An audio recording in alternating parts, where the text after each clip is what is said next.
స్పాట్లో 1 లక్ష rupees PhonePe చేయడం జరిగింది శ్రీ పొన్నాల అనితమ్మ గారికి. వారికి ఒకసారి సభాముఖంగా అందరూ ధన్యవాదాలు తెలపాల్సిందిగా కోరుతున్నాను.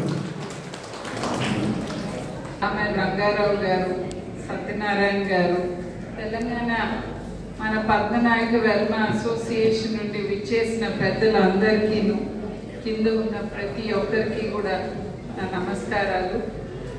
ఈ కళ్యాణ మండపం కట్టడం అనేది నేను కూడా వింటూ ఉన్నాను. ఎప్పటికప్పుడు డొనేషన్లు ఎవరెవరు ఇస్తారా అని ఎదురు చూసినందుకు ఇక్కడ ఎంతో బాగా, చాలా ఇంత బాగా అవుతుందని నేను ఊహించలేదు. ఏదో కడతారనుకున్నాను కానీ. సో ఈ కళ్యాణ మండపం అనేది అందరితో ప్రైవేట్గా కట్టే వాళ్ళకన్నా కొన్ని వాటికన్నా చాలా బాగుందని నేను అనుకుంటున్నాను. సో సత్యనారాయణ గారు చెప్పినట్టుగా మన వెల్మ ఈ సంఘంలో చాలా మంది పిల్లలు చదువుకోవాలని అనుకుంటూ ఉన్నా కానీ చదవలేకపోయే వాళ్ళు చాలా మంది ఉన్నారు. ఇది ఒక మంచి ఆలోచన.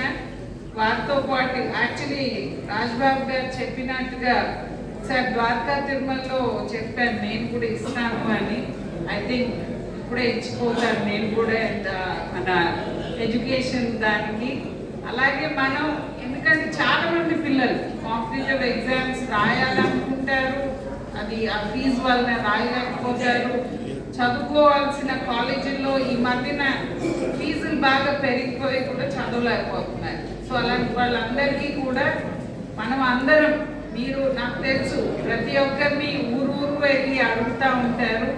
అట్లా కాకుండా మనలో కూడా చాలా మంది కంపెనీలు ఉన్నోళ్ళు ఫిలాంథ్రాఫిక్ గా డొనేట్ చేయాలని నా తరఫున కూడా నేను కూడా రిక్వెస్ట్ చేస్తాను.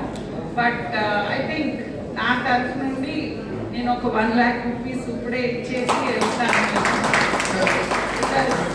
ఎప్పటికప్పుడు అనుకుంటాను, మళ్ళీ ఇక్కడ నుండి వెళ్ళిపోతే మర్చిపోతూ ఉంటాను, అది నాకు క్షమించాలి. సో నెక్స్ట్ రాజ్బాబాయ్ కనుక తిరుపతిలో ద్వారకా తిరుమలలో ఇంకో కళ్యాణ మండపం కట్టాలి అని అంటున్నారు. అది ఐ డోంట్ నో, మరి అన్నట్టుగా ఆయన సాధించే టైపే ఆయన, కాబట్టి చూద్దాము. బట్ ఎడ్యుకేషనల్లీ డెఫినెట్లీ నా తరఫు నుండి నేను ఇప్పుడే ఇచ్చి వెళ్తాను. నేను 1 lakh రూపీస్. మిగతాది ఏదున్నా సరే నేను కూడా సహకరిస్తాం మేమందరం కూడా. And I wish you all the best.